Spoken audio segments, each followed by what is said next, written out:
राज्यातील 246 नगर परिषदा आणि 42 नगरपंचायत निवडणुकांसाठी अर्ज भरण्याचा आज शेवटचा दिवस आहे।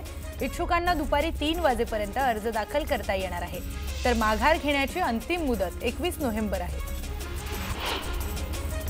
साताऱ्यात महाविकास आघाडी सोबत राष्ट्रवादी शिवसेना एकत्र येण्यावर आज शिक्कामोर्तब होईल। भाजपला रोखण्यासाठी महाविकास आघाडी सोबत महायुतीतील शिवसेना आणि राष्ट्रवादी मनसेसह इतर घटक पक्ष देखील असतील, असं राष्ट्रवादी शरदचंद्र पवार गटाचे प्रदेशाध्यक्ष शशिकांत शिंदे यांनी जाहीर केलं। मोहोळ तालुक्यातील अनगर नगरपंचायतींच्या नगराध्यक्षपदाच्या अजितदादा गटाच्या उमेदवार उज्ज्वला थिटे यांना पोलीस संरक्षणामध्ये अनगरला पोहोचावं लागलं।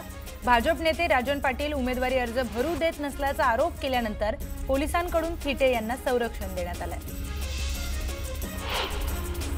जळगाव जिल्ह्यात पालिका निवडणुकीच्या पार्श्वभूमीवर 50 भरारी पथकं आणि 61 चेकपोस्ट तयार करण्यात आले आहेत। निवडणुकीतील गैरप्रकारांवर लक्ष ठेवण्यासाठी प्रशासनाकडून पथकांची नियुक्ती केली आहे। पोलिसांकडून वाहनांची कसून चौकशी केली जाते।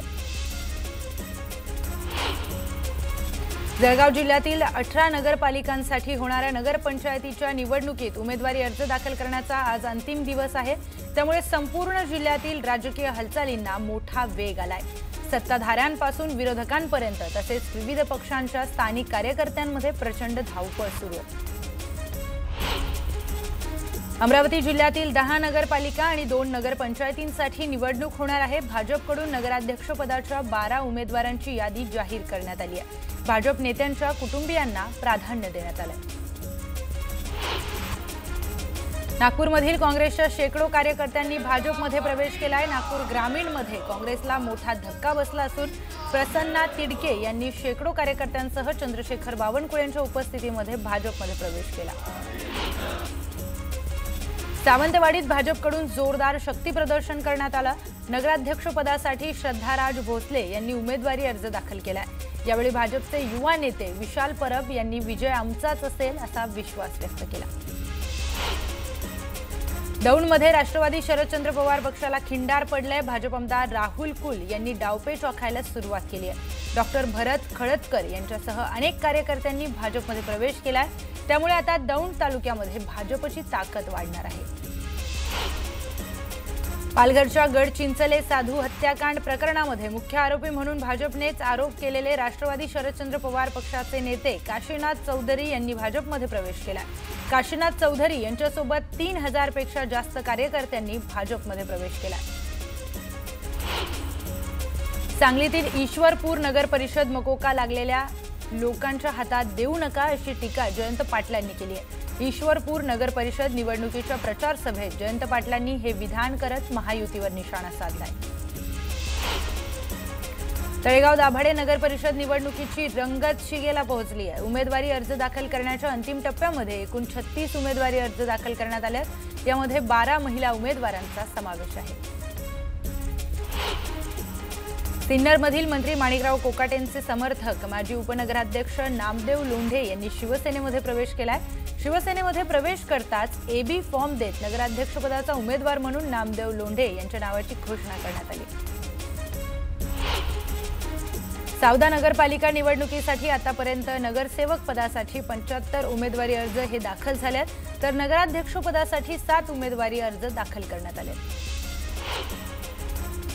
लोणावळा नगर परिषद निवडणुकीमध्ये नगराध्यक्षपदासाठी चुरस वाढली असून राष्ट्रवादी काँग्रेसचे राजेंद्र सोनवणे आणि भारतीय जनता पार्टीचे गिरीश कांबळे यांच्यामध्ये थेट सामना होणार आहे। दोन्ही पक्षांनी आपल्या उमेदवारांवर विश्वास ठेवत निवडणूक रणशिंगण फुंकलाय, तर भाजपकडून निवडणुकीच्या रिंगणामध्ये 22 उमेदवारांना उतरवण्यात आले। पारोळा नगर परिषदेच्या निवडणुकीमध्ये भाजप आणि शिवसेनेची युती झाली आहे। भाजप शिवसेना युतीकडून नगराध्यक्षपदासाठी चंद्रकांत पाटील यांचा अर्ज दाखल करण्यात आलाय, तर शहरातील मुख्य चौकातून रॅली काढून जोरदार शक्ती प्रदर्शन करण्यात आलं। जव्हार नगर परिषदेच्या नगराध्यक्षपदासाठी 3 उमेदवारी अर्ज दाखल झाले, तर 10 प्रभागातील 20 सदस्यांसाठी 73 उमेदवारी अर्ज दाखल करण्यात आले। बदलापूर नगराध्यक्षपदासाठी भाजपच्या उमेदवार रुचिता घोरपडेंनी उमेदवारी अर्ज दाखल केला। यावेळी भाजपकडून मोठं शक्ती प्रदर्शन करण्यात आलं होतं। बदलापूर नगर परिषद निवडणुकीमध्ये भाजप आणि राष्ट्रवादीने शिवसेनेला बाजूला ठेवत युती केली। तळेगाव नगर परिषद निवडणुकीचा अर्ज भरण्यासाठी राष्ट्रवादी काँग्रेस आणि भाजप उमेदवारांसह त्यांच्या समर्थकांनी मोठी गर्दी केली होती। यावेळी उत्साही कार्यकर्त्यांनी हलगीच्या तालावर जल्लोष करत उमेदवारांचं स्वागत केलं। पुण्यात वन विभागाच्या अधिकाऱ्यांची गणेश नाईक बैठक घेणार आहे। पुणे जिल्ह्यातील वन विभागाच्या विषयांच्या संदर्भामध्ये गणेश नाईक अधिकाऱ्यांची बैठक घेत संवाद साधतील। पुणे जिल्ह्यातील अनेक ठिकाणी बिबट्यांचा वावर वाढलाय, यासह वन विभागाच्या इतर विषयांवर बैठक पार पडणार आहे।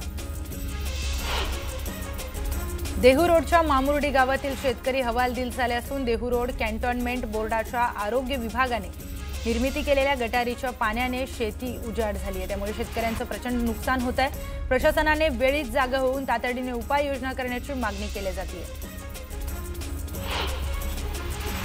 भाजपचे दिवंगत आमदार शिवाजी कर्डिले यांच्या निधनामुळे रिक्त झालेल्या अहिल्यानगर जिल्हा मध्यवर्ती सहकारी बँकेच्या अध्यक्ष निवडीसाठी 24 नोव्हेंबर रोजी संचालक मंडळाची सभा होणार आहे। जिल्हा बँकेमध्ये राष्ट्रवादी अजित पवार गटाचं पारडं जड आहे, त्यामुळे राष्ट्रवादी अध्यक्षपदावर दावा करू शकते। छत्रपती संभाजीनगरमधील सिडको बस स्थानकामध्ये चोरट्यांचा सुळसुळाट वाढलाय। बिनावाहक तिकिटांच्या रांगेमध्ये उभ्या प्रवाशांचे पाकिट आणि मोबाईल चोरून गायब करण्याच्या घटना वारंवार घडतात। हातगाड्यांवर चिवडा असेल, पाण्याच्या बाटलींची विक्री, त्याचबरोबर गांजा दारूचे अवैध व्यवहार देखील सुरू असल्याचा गुन्हेगारींना चालना मिळते असा आरोप नागरिकांनी केलाय। छत्रपती संभाजीनगरच्या बँक कर्मचाऱ्याला 25 लाखांना टोळीला 24 तासांमध्ये जेरबंद करण्यात आलाय। पोलिसांच्या स्थानिक गुन्हे शाखेने ही कारवाई करत 31 लाखांचा मुद्देमाल जप्त केलाय। मुळशी तालुक्यातील नेर येथे एक्सबिरिया सोसायटीच्या कुंपणालगत दिवसाढवळ्या बिबट्याचा वावर पाहायला मिळाला। घराजवळ बिबट्या दिसल्यामुळे नागरिकांमध्ये भीतीचं वातावरण पसरलंय। कराड नगरपालिकेच्या नगराध्यक्षपदासाठी शिवसेनेकडून माजी उपनगराध्यक्ष राजेंद्र सिंग यादव यांना तर भाजपकडून अतुल शिंदे यांना उमेदवारी अर्ज दाखल करण्यात आला। त्यामुळे आता महायुतीतच सामना रंगणार आहे।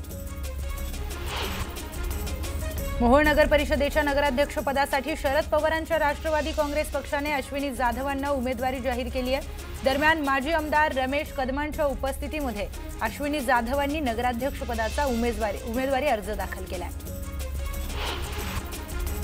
तळेगाव नगर परिषद निवडणुकीसाठी उमेदवारी अर्ज भरताना कोणताही अनुचित प्रकार घडू नये यासाठी पोलीस प्रशासनाकडून चोख बंदोबस्त तैनात करण्यात आलाय। सुरक्षेसाठी अतिरिक्त कर्मचारी, सीसीटीव्ही देखरेख, वाहतूक नियंत्रण आणि प्रवेशबंदी क्षेत्राची विशेष व्यवस्था करण्यात आली आहे।